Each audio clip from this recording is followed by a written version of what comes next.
toutes et à tous. Donc, merci beaucoup, Christophe, déjà pour l'invitation. C'est vraiment très important de pouvoir échanger avec les membres des organisations du pacte sur ce sujet. Puis, merci pour voilà, l'introduction que tu as faite et qui, je pense, pose bien les enjeux.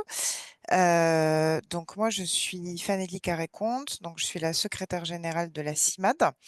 Je vais commencer par vous dire quelques mots sur notre association et puis ensuite je vous donnerai, voilà, je répondrai un petit peu à la commande qui n'était pas simple, hein, qui était alors décrire les politiques publiques et leurs conséquences. Ça va. Les enjeux de mobilisation et d'espoir, c'est plus compliqué, mais vous verrez qu'on va quand même essayer d'en dessiner quelques-uns. Donc la CIMAD, c'est une association qui existe depuis 1939, qui a pour objet de manifester une solidarité active en direction des personnes opprimées. Ça, c'est ce que disent nos statuts. Et donc, plus spécifiquement, nous nous sommes engagés dans la défense des droits des personnes migrantes depuis donc 1939. Aujourd'hui, la CIMAD, c'est une association qui rassemble à peu près 2600 bénévoles et 145 salariés. Nous sommes présents sur l'ensemble du territoire national en Hexagone et dans les Outre-mer, ce qui est un enjeu puisqu'il y a malheureusement beaucoup d'enjeux pour les personnes migrantes et la protection de leurs droits dans les Outre-mer. Nous avons à peu près 98 groupes locaux. Donc, où nos bénévoles organisent sur l'ensemble de ces points locaux un certain nombre d'activités. Les activités qui sont déployées par la CIMAD aujourd'hui, c'est beaucoup donc des permanences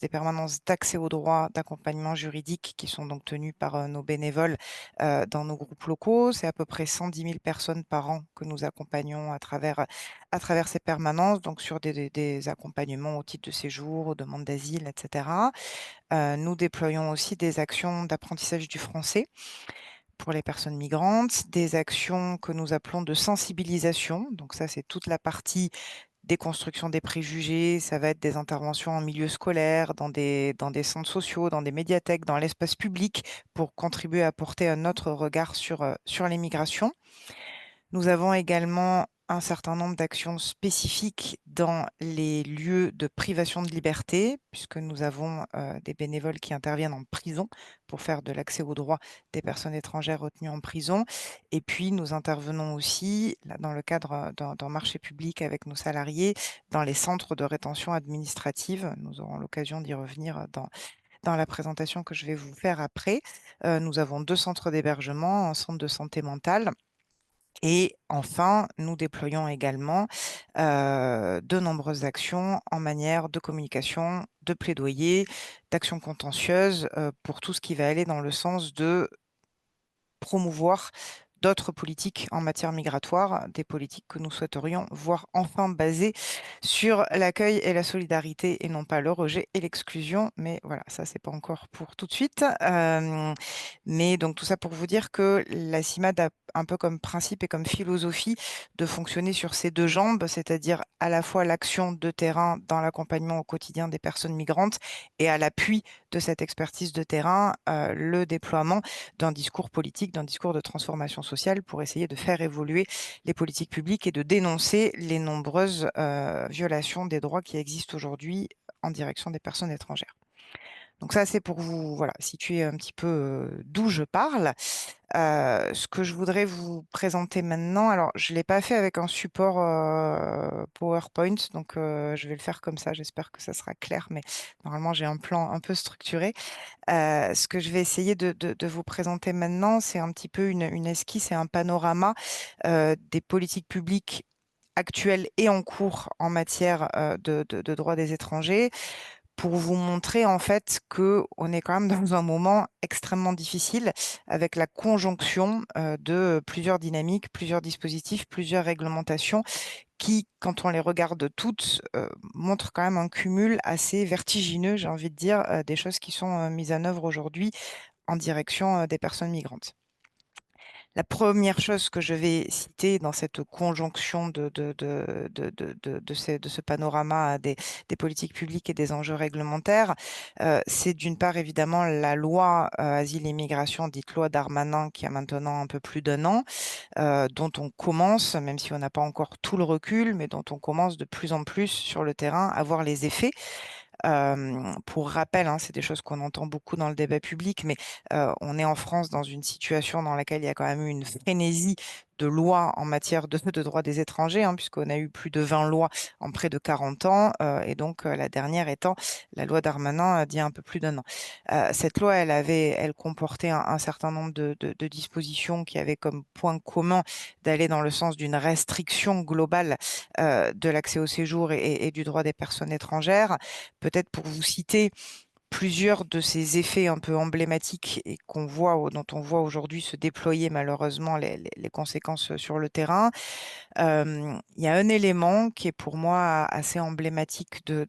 ce qui se passe dans la période. Ça va être les éléments de durcissement de l'accès au séjour pour les personnes migrantes par le biais de la langue. Ça, c'est donc la langue, hein, l'apprentissage du français. Ça, c'est un élément très important parce que pour moi, il est le signe, hein, d'une des nombreuses bascules qu'on voit un peu dans la période, qui est que on est aujourd'hui dans une situation où la langue n'est plus vécu, n'est plus utilisé comme un vecteur d'inclusion et de création de communs, ce qui, de notre point de vue, devrait être la vocation de la langue et de l'apprentissage du français, mais plutôt aujourd'hui comme un vecteur de sélection et d'exclusion, puisque dans la loi Darmanin, il y a un certain nombre de mesures qui vont venir rehausser les niveaux de français qui sont exigés pour l'obtention d'un certain nombre de statuts administratifs, carte de séjour pluriannuelle, carte de résident et naturalisation. Donc, on est par ce biais de la langue dans une logique de précarisation et d'exclusion qui va particulièrement discriminer les personnes qui ont eu évidemment des difficultés d'accès à la scolarisation dans leur pays d'origine, particulièrement les femmes, et autour notamment de la maîtrise de l'écrit qui devient un enjeu de plus en plus important dans cette question de l'accès à un certain nombre de statuts administratifs. Ça, c'est un élément assez emblématique. Il y a eu plusieurs reportages récemment sur ces sujets de conséquences sur l'accès à la langue, et on voit aujourd'hui malheureusement se déployer ça sur le terrain. Deuxième élément notable de cette loi Darmanin et de ses effets, c'est toute la dimension de la facilitation des mesures d'enfermement et d'expulsion des personnes migrantes au détriment de leurs droits fondamentaux. Euh, Comme toute la mécanique de la loi, et c'était un peu ce que disait Christophe en introduction, est fondée en fait sur le présupposé majeur qui est une forme d'assimilation, d'essentialisation même entre personnes migrantes, personnes délinquantes, danger. On voit dans la mécanique de la loi beaucoup de mesures qui en fait vont faciliter la criminalisation, l'enfermement, les expulsions des personnes migrantes. On avait avant la loi un certain nombre de personnes qui étaient protégées contre l'éloignement. C'était notamment le cas des parents d'enfants français, des personnes arrivées en France avant l'âge de 13 ans. Alors, ces protections contre l'expulsion étaient toujours assorties de conditions dans les cas, hein, notamment de personnes qui avaient des parcours pénaux les plus graves, mais il y avait quand même ces protections qui existaient. Elles ont toutes été levées dans leur majorité par la loi Darmanin. Et cela a été combiné à quelque chose qui, là encore, est extrêmement grave du point de vue de l'état de droit et d'un certain nombre de principes de justice, à savoir l'introduction dans la loi d'une notion qui est une notion particulièrement floue, qui s'appelle la menace à l'ordre public, qui n'est pas plus détaillée que ça, et qui permet aux administrations, avec beaucoup, comme vous l'imaginez, de flou et d'arbitraire, de justifier la délivrance d'un certain nombre de mesures comme les obligations de quitter le territoire français, sans avoir à plus détailler que cela ce qui fonderait cette notion de menace à l'ordre public. Donc la levée des protections contre les expulsions assorties à cette surutilisation de la menace à l'ordre public font que nous assistons et nous voyons aujourd'hui une multiplication de situations vraiment ubuesques et particulièrement injustes, où des personnes, hein, qui ont des parcours avec des attaches en France, avec une famille en France, avec parfois même une insertion professionnelle, se voient délivrer des obligations de quitter le territoire français et parfois même expulsés sur des fondements particulièrement flous, notamment autour de cette notion de menace à l'ordre public. Donc ça, c'est quelque chose voilà, que nous travaillons malheureusement beaucoup et que nous voyons beaucoup et qui est un des éléments caractéristiques de cette fameuse loi Darmanin de l'année dernière. Troisième élément à souligner dans un des éléments les plus caractéristiques de la loi Asile-Immigration de l'année dernière, c'est évidemment toute la dimension qui va tourner autour de la régularisation ou de la non-régularisation, devrait-on dire, puisque alors qu'au début, dans les premières discussions de présentation de la loi, celle-ci avait été présentée, vous vous rappelez peut-être, c'était Darmanin à l'époque qui parlait de un diptyque, on est méchant avec les méchants et gentil avec les gentils. La partie gentil avec les gentils était censée permettre de faciliter un certain nombre de régularisations, notamment les régularisations par le travail. Au fur et à mesure de l'examen de la loi, au fur et à mesure de l'évolution du débat public et de cette montée en puissance de tout ce discours de stigmatisation autour des personnes migrantes, on a au final une loi avec des possibilités de régularisation qui sont véritablement réduites à portions congrues, puisque la seule chose qui est mentionnée dans la loi, ce sont donc les régularisations par les métiers en tension, assortis de beaucoup de critères. Métiers en tension qui sont censés être définis par un arrêté dont une première version a circulé notamment en direction des partenaires sociaux et qui avait été jugée comme particulièrement incomplète et qui aujourd'hui n'est toujours pas sortie puisque nous n'avons, un an après la publication de la loi, toujours pas connaissance de l'arrêté définitif qui fixe les métiers en tension et nous n'avons, voilà, qui était censé sortir il y a quelques semaines, mais pour l'instant, les choses sont encore tout à fait bloquées à cet endroit-là. En plus de la publication de la loi de l'année dernière, il ne vous aura peut-être pas échappé qu'en janvier dernier, le nouveau ministre de l'Intérieur, Bruno Retailleau, a produit une circulaire sur les régularisations, circulaire qui est venue abolir la circulaire précédente qui s'appelait la circulaire Valls, qui donnait un certain nombre d'indications sur donc ce qu'on appelle les admissions exceptionnelles au séjour. La circulaire de Bruno Retailleau est donc venue abolir cette circulaire pour la remplacer par une autre,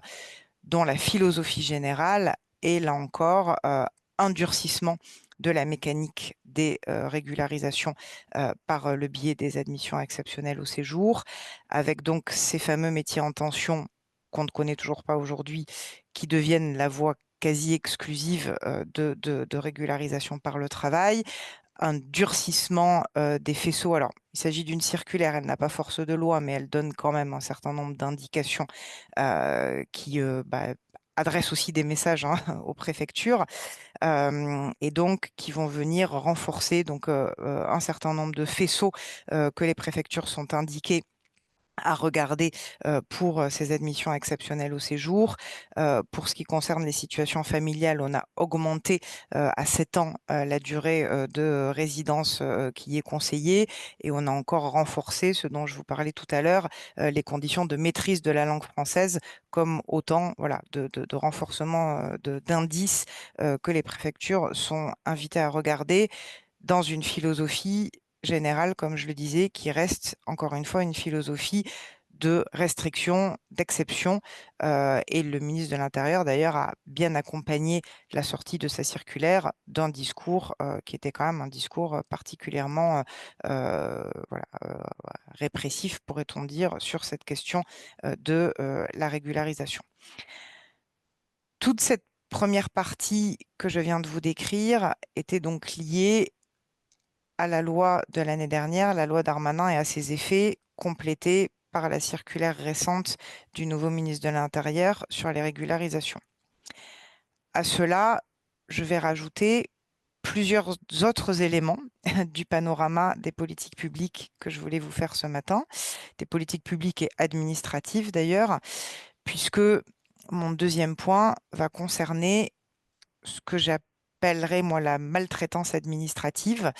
qui est toute la dynamique des difficultés d'accès au guichet des préfectures et au dispositif de demande et renouvellement de titres de séjour au niveau de la régularisation. Difficultés d'accès au guichet des préfectures qui sont liées d'une part aux difficultés en termes d'insuffisance des effectifs, mais aussi au fait qu'il est devenu quasiment impossible aujourd'hui de solliciter et d'obtenir un rendez-vous en physique pour les demandes de titre de séjour et les demandes de renouvellement. Et quelque chose dont on parle beaucoup ces derniers temps, puisqu'il y a eu de nombreux rapports, de nombreuses communications, notamment un rapport du Défenseur des droits sur le sujet, qui sont toutes les difficultés de l'ANEF, donc l'ANEF qui est l'administration numérique des étrangers en France, qui est donc le système dématérialisé qui est censé à terme être le système unique pour l'accès au titre de séjour, qui a fait l'objet d'un très très très grand nombre de dysfonctionnements, de bugs, d'impossibilité de recevoir des récépissés, d'impossibilité de faire valoir certaines situations sur la plateforme, d'impossibilité de revenir en arrière quand on a fait un certain nombre de démarches. Enfin, quelque chose de véritablement kafkaïen qui aujourd'hui produit des injustices absolument terribles sur des situations de vie de personnes qui se retrouvent complètement mises à mal par cette mécanique et ce système-là, que l'on parle encore une fois de personnes qui vont faire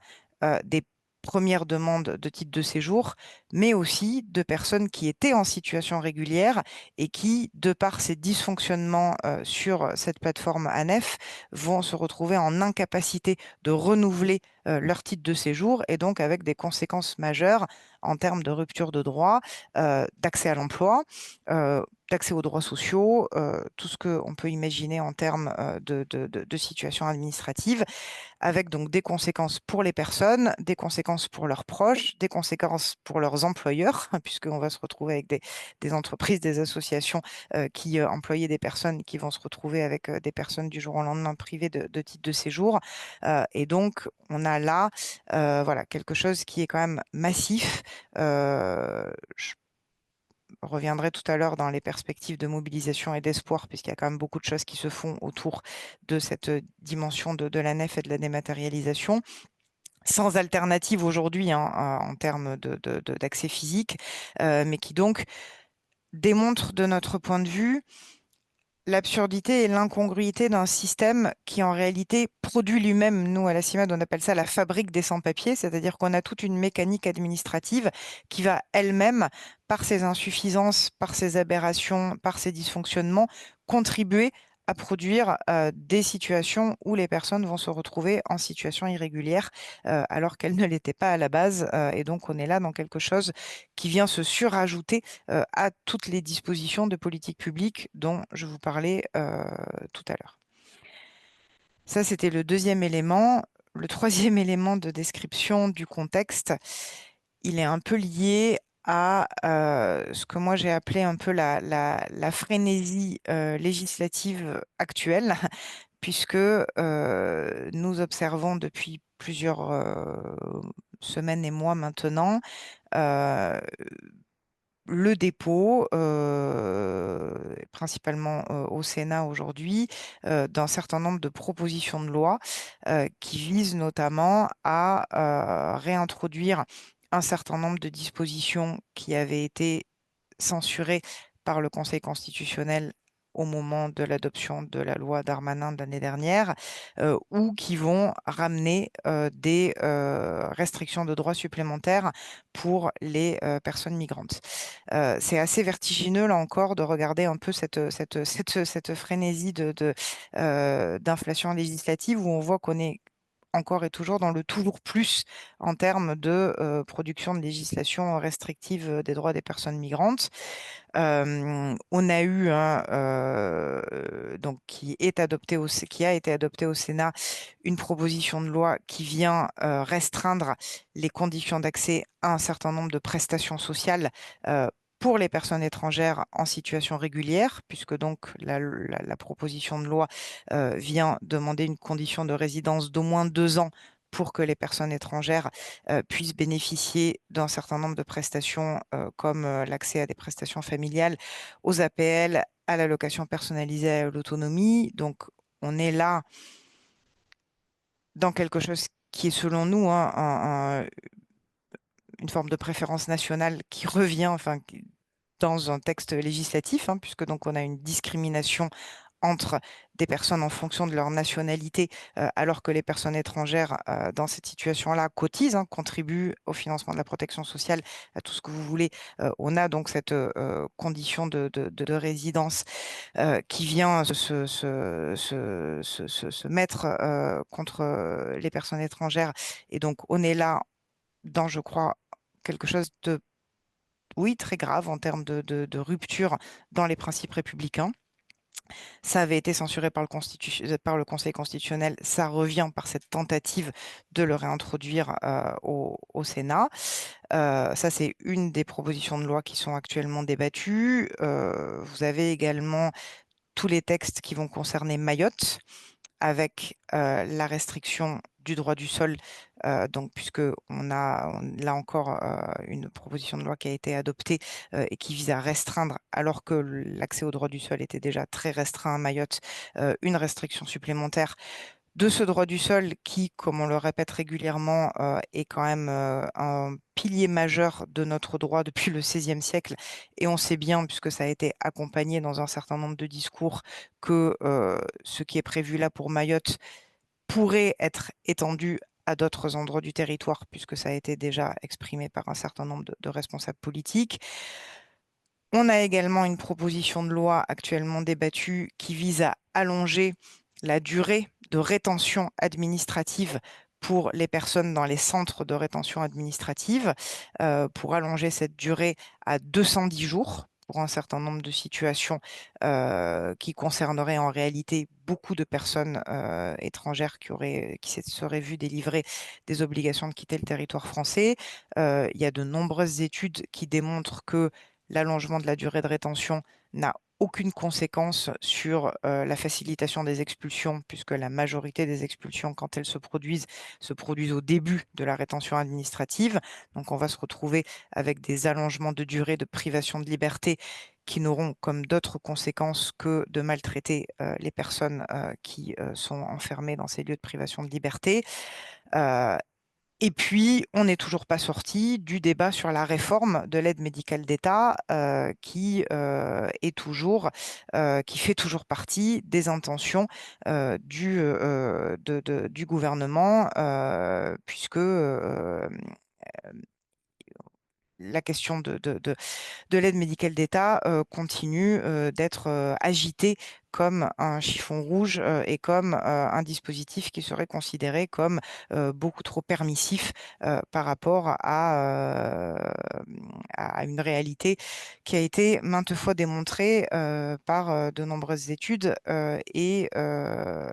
qui est une réforme de l'AME qui est absolument contestée par l'ensemble des professionnels de santé pour toutes les conséquences dramatiques que cela aurait sur l'ensemble de la population et la santé publique au sens large. Donc, quand on met bout à bout tous ces éléments, ça décrit quand même un contexte. Ça décrit un contexte que je vais clore par le dernier élément du panorama, qui est la dimension européenne, puisque autour de tout cela se dresse en toile de fond le pacte européen sur les migrations et l'asile, qui a été négocié par les pays de l'Union européenne et qui est aujourd'hui en cours de retranscription dans les différentes législations nationales des pays de l'Union. Il y a plusieurs réunions de travail qui sont en cours aujourd'hui avec la DGEF en France sur la mise en œuvre de ce pacte. Pacte européen dont la philosophie et la logique générale est de continuer cette logique malheureusement de tout faire pour freiner l'émigration des personnes qui sont considérées comme indésirables, avec une facilitation des logiques de tri et d'enfermement aux frontières, les logiques d'externalisation des demandes d'entrée sur le territoire, la multiplication des procédures accélérées et dérogatoires sur l'asile et l'enseignement, et absolument rien sur les enjeux de solidarité, de sauvetage en mer, alors qu'on sait les drames qui continuent à se produire malheureusement très régulièrement sur les routes de l'exil. Je vois que l'heure tourne et que déjà en faisant le panorama, ça nous a amené à durer assez longtemps. Donc je vais passer à la partie peut-être conséquences et mobilisation. Mais voilà, c'était important de vous montrer qu'on a toutes ces briques qui sont en train de se mettre en place les unes avec les autres et qui dessinent quand même quelque chose donc, qui a, comme vous l'imaginez, des conséquences vraiment délétères sur la situation et la vie des personnes, mais qui, évidemment, sont aussi associés à un discours, hein, parce qu'il y a les politiques publiques et les discours qui les portent en matière de stigmatisation et puis perception des migrations comme uniquement un problème, une menace et quelque chose contre lequel il faudrait se préserver. Et donc tout ça entraîne évidemment un discours général et une ambiance qui est tout à fait désinhibatrice pour l'augmentation de la haine en direction des personnes étrangères et du racisme et de tous les discours qui les accompagnent. Les conséquences, elles sont donc évidemment d'abord sur les personnes. Je n'ai pas besoin de vous dire, hein, les personnes migrantes, ce que tout cela peut produire en termes de crainte, en termes de caractère anxiogène, en termes de sentiment d'impasse par rapport à des parcours de vie, en termes de précarisation, en termes d'inhibition aussi, hein, on le voit sur les demandes de titre de séjour par rapport aux restrictions de la dernière circulaire Retailleau. On a des personnes, on a des premières manifestations aujourd'hui en préfecture de personnes qui sont venues déposer une demande d'admission exceptionnelle au séjour et qui sont ressorties avec une attestation de dépôt qui leur dit nous vous signalons bien que vous êtes en situation irrégulière et que donc le fait que vous veniez faire une demande de titre de séjour signifie bien que vous êtes en situation régulière et que vous risquez d'être arrêté et expulsé à tout moment. Donc on voit bien qu'on est aussi dans dans des logiques de menaces et d'inhibition qui vont avoir des conséquences sur la précarisation des personnes. Les conséquences, elles sont aussi sur les associations qui accompagnent les personnes migrantes. Nous voyons aujourd'hui une augmentation importante malheureusement des attaques dont les associations, la CIMAD mais pas que, sont victimes, qu'on parle d'attaques dans le débat politique et médiatique, qu'on parle d'attaques de l'extrême droite et de groupuscules d'extrême droite, hein, puisque nous sommes aujourd'hui la cible dans les mots et parfois dans les actes, malheureusement, d'un certain nombre d'actes d'agression et de malveillance, des menaces évidemment sur les financements, des menaces sur les libertés associatives. Un dernier exemple que je peux vous citer par rapport à ça, dans les différentes propositions de loi qui ont pu être déposées ces dernières semaines, il y en a une qui vise à faire en sorte que ce ne soit plus les associations qui soient en charge de la défense des droits des personnes dans les centres de rétention administrative, mais l'agence administrative qui s'appelle l'OFII. Il y a donc une proposition de loi qui est actuellement en cours d'examen au Sénat là-dessus. Et on voit bien que ce qui est visé à travers ça, c'est avant tout la capacité pour les associations de témoigner, de dénoncer ce qui peut se passer dans les centres de rétention administrative et notamment toutes les restrictions et les violations de droits qui s'y déroulent au quotidien. Donc tout ça s'inscrit dans un cadre général de restriction de la liberté associative et de la capacité des associations à assurer leurs missions qui sont pourtant des missions d'intérêt général. Tout ça, encore une fois, dans quelque chose qui est pour moi peut-être le point avec lequel je veux conclure, hein, qui est ce sentiment un peu d'une indifférence ou en tout cas d'une forme de banalisation d'un certain nombre de reculs majeurs, hein, tout ce dont je vous ai parlé là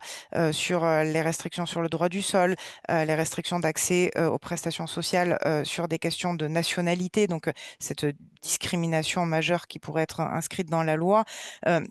Cette remise en cause de l'état de droit, puisque c'est de ça dont on parle hein, autour de tout ce que je viens de vous dire, hein, le fait que on n'accepte plus le fait que les personnes, quelle que soit leur situation, aient un certain nombre de droits fondamentaux et que des choses qui par le passé étaient uniquement tenues ou portées par une frange minime de l'échiquier politique sont aujourd'hui portées beaucoup plus largement. Et on le voit notamment autour de la réforme de l'aide médicale d'État, hein, dont on aurait pu se dire il y a quelques années qu'on n'imaginerait pas que ça pourrait à ce point-là gagner une partie de plus en plus importante de la classe politique. Toutes ces bascules-là sont vraiment extrêmement importantes à souligner, décrire, décrypter et combattre parce que c'est le fait de tenir sur ces principes des droits fondamentaux de l'état de droit qui nous permettent, de mon point de vue, de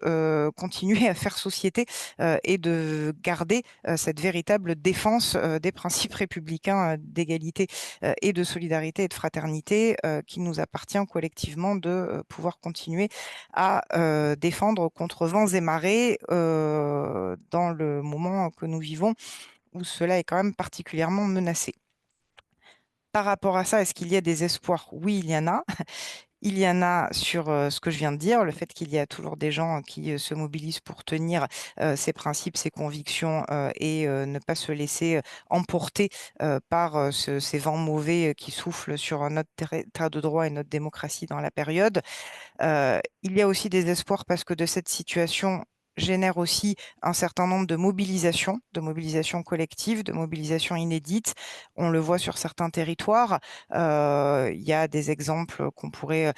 citer. Une action, par exemple, qui s'est tenue récemment à Poitiers en lien avec plusieurs associations, plusieurs syndicats, la CFDT notamment, sur la question de la mobilisation des livreurs à vélo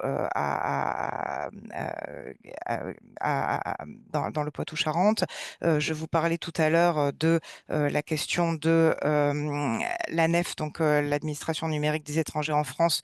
Je pense pouvoir dire aujourd'hui qu'une action de communication va être déployée autour d'un contentieux, donc une attaque de plusieurs associations contre l'État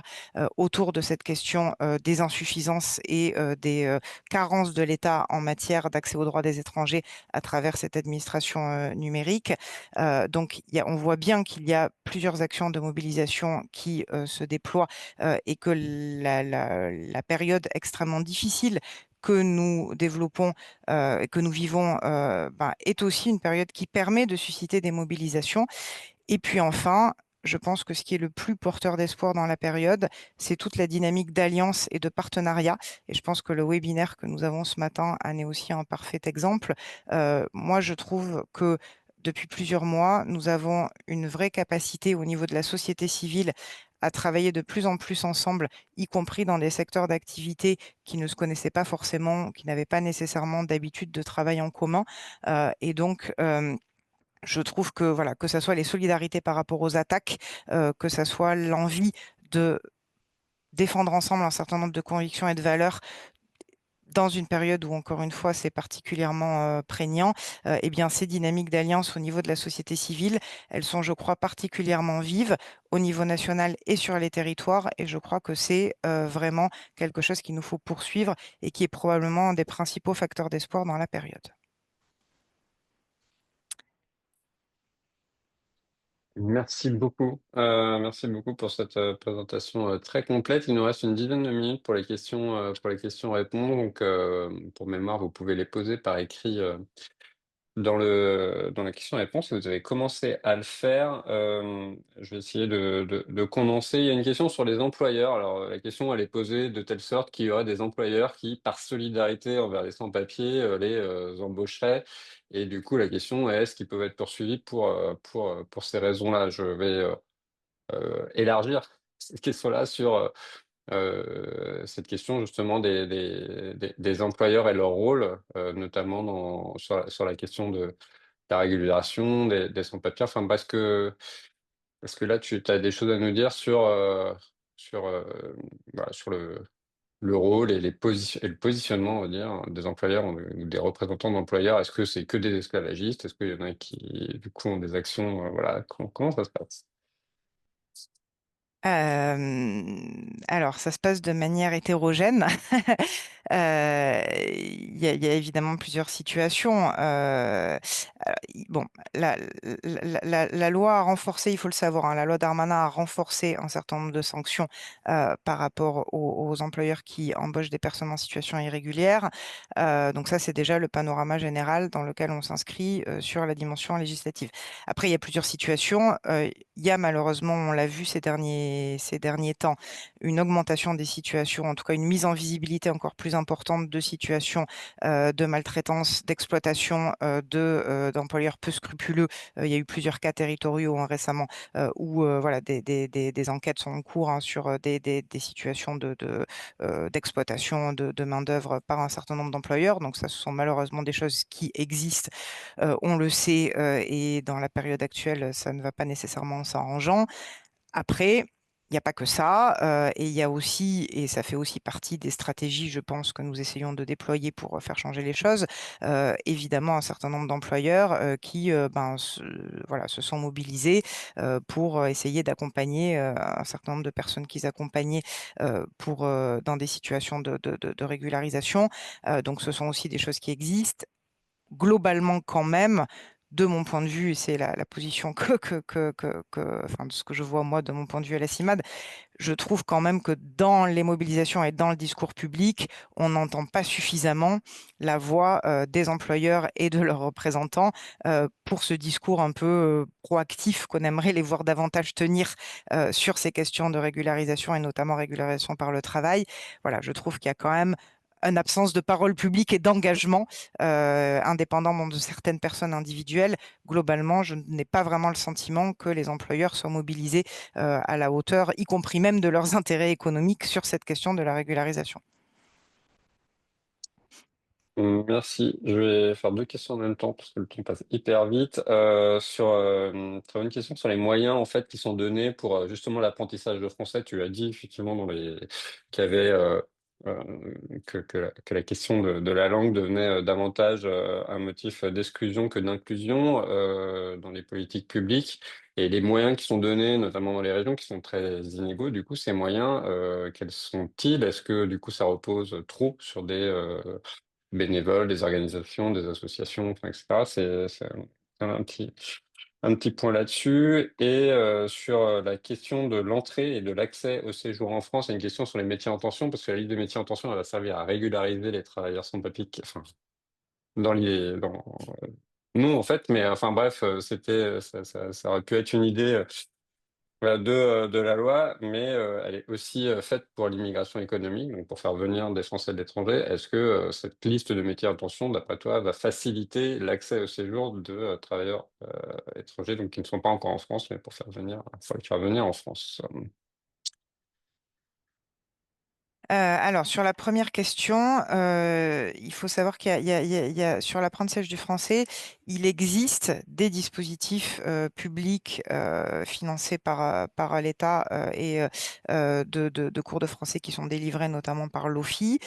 mais qui sont circonscrits déjà à un certain nombre de personnes. Donc, ça ne va concerner que notamment des personnes qui sont en situation régulière sur un certain nombre de conditions assez restrictive en termes d'horaire, en termes de accès sur le territoire, en termes de contenu pédagogique des prestations qui sont fournies. Nous, le diagnostic qu'on fait de ces dispositifs mis en place par les politiques publiques, c'est qu'ils sont extrêmement insuffisants pour permettre véritablement un accès à l'apprentissage de la langue pour les personnes concernées, et les moyens qui sont alloués sont quand même assez chroniquement insuffisants. Restent du coup toutes les personnes qui sont exclues de ces dispositifs, et notamment les personnes qui ne sont pas en situation régulière. Et là, eh ben, on se retrouve effectivement dans quelque chose où on a des associations qui vont intervenir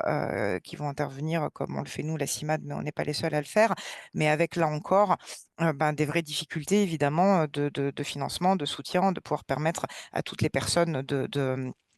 qui en auraient besoin d'y accéder. Donc, on est là sur ces questions d'apprentissage du français, sur un exemple type, de mon point de vue, d'une injonction contradictoire de la part de la puissance publique,